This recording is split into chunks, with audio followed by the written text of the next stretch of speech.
Hi, this is the Animus Water Company video tutorial series, and today we're going to be learning about LMI chlorine injectors.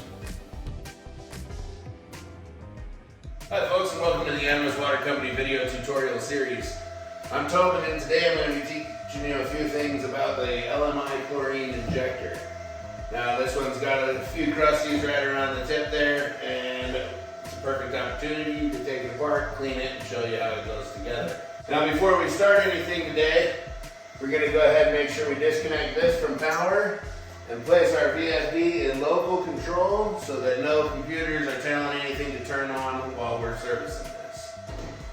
Just to show you a few of the major components with the chlorine injector here, we've got the inlet tube coming to the acrylic faceplate on the wet end of the pump, comes through our multifunction valve and feeds directly into the pipe string here. This here is a recirculation tube used for when we're priming the pump. That happens with this valve, and I'll show you about that in just a moment. We've already disconnected power and turned off the well so we don't get any surprises, and we'll go ahead and start disassembling this. First, I'm going to loosen the retaining nut for the discharge tubing. We notice nothing's pouring out of here, so that means our check valves in our chlorine injector in the pipe string are functioning properly, so we're not going to mess with that. I'm going to disconnect the recirculation line for the priming portion. I can leave that sitting right there. The ferrule will keep it from going through the top of the tank. We're going to disconnect our multifunction valve here, taking the top fitting with it, and that's fine. In here we've got two check valves and an O-ring. O-ring seats against this and the acrylic wet end of the pump, creating a good seal.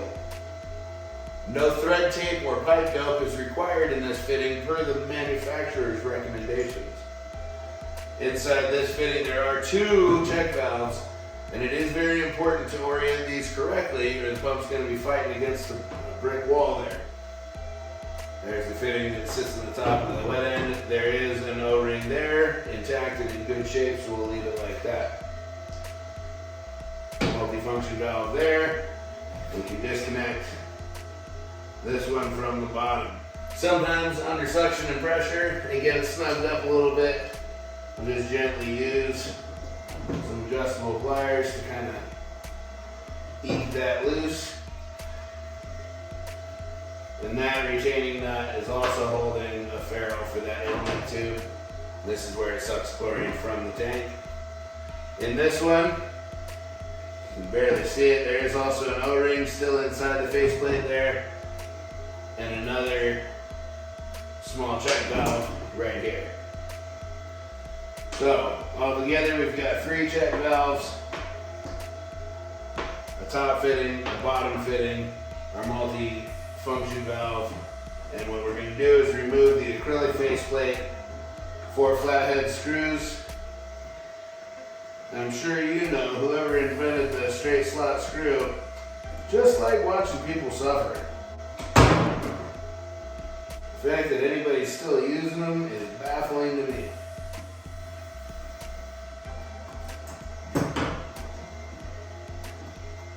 Alright, now that we've got the wet end of the pump removed, I'm going to take this over to the sink, clean it up.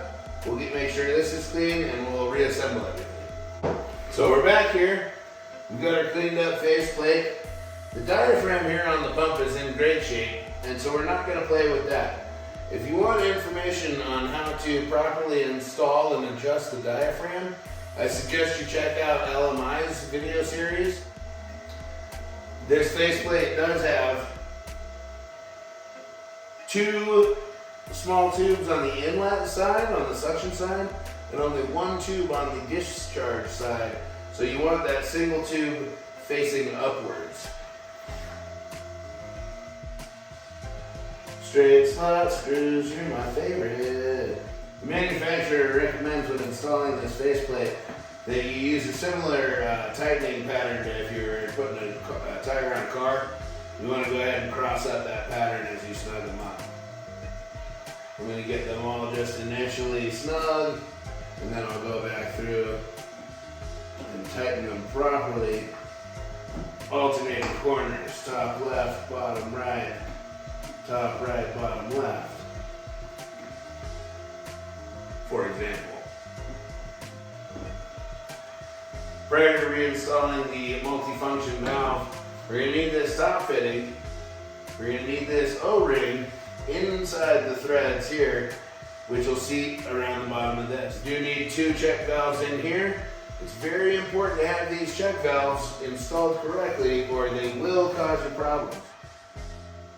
The one side has some fins in there and the other side does not.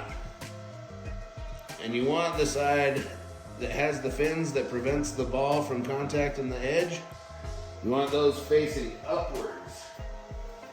Set that in and screw it down on top of our O-ring.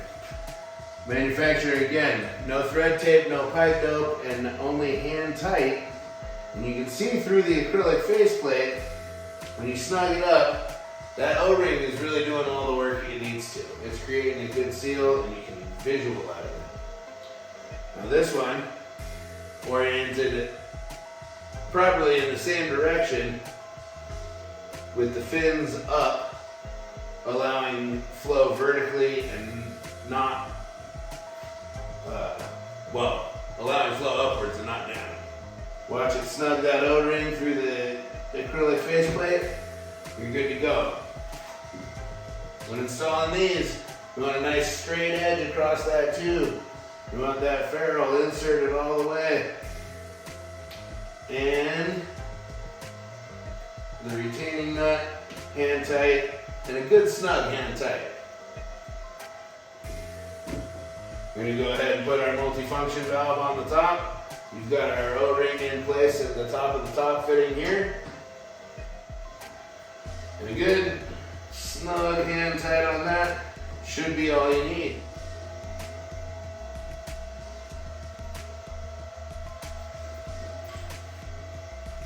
And again, on our discharge hose, nice straight cut, ferrule nice and snug, retaining nut down on top, and good snug hand tight on that to make sure we don't have any leaks. Now with everything clean and reassembled, we need to prime this pump. If we don't have fluid in the wet end of this pump, it's not going to be able to inject into this pipe string that's carrying about 120 psi. In order to do that, we need to hook what has been connected to computer controlled power to constant power. And for that, handy extension cord. You can see constant power, it's trying to pump. What we're going to do is take the black valve of this multifunction valve and turn it counterclockwise. You'll feel it kind of ramp up there. That places the pump into priming mode so that we're not excessively feeding chlorine into a well that's not running. But to speed up the process, we're going to go ahead and crank that speed up and crank that stroke up a bit.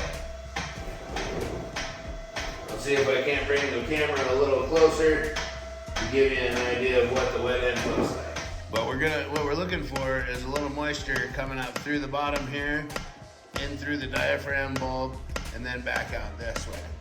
It can take a little time, and that's why we've kind of ramped up the speed and stroke of our pump here.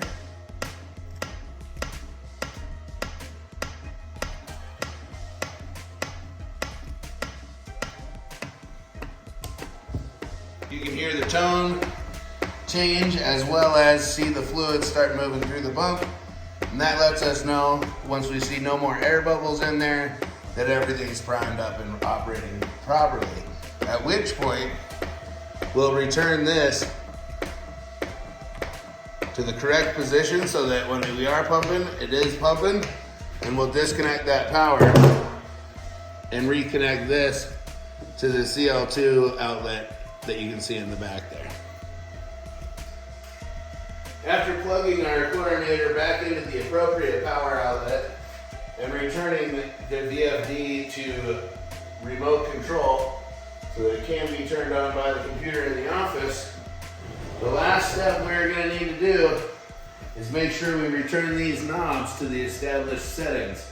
In this particular situation, we had a stroke of 70 and a speed of 25.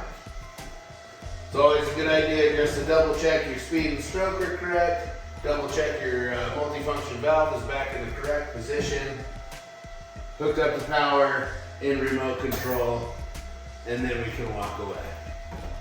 Thank you for joining me for the first installment of the LMI Water Company video tutorial series. I hope you found this informative and helpful, and we'll see you next time.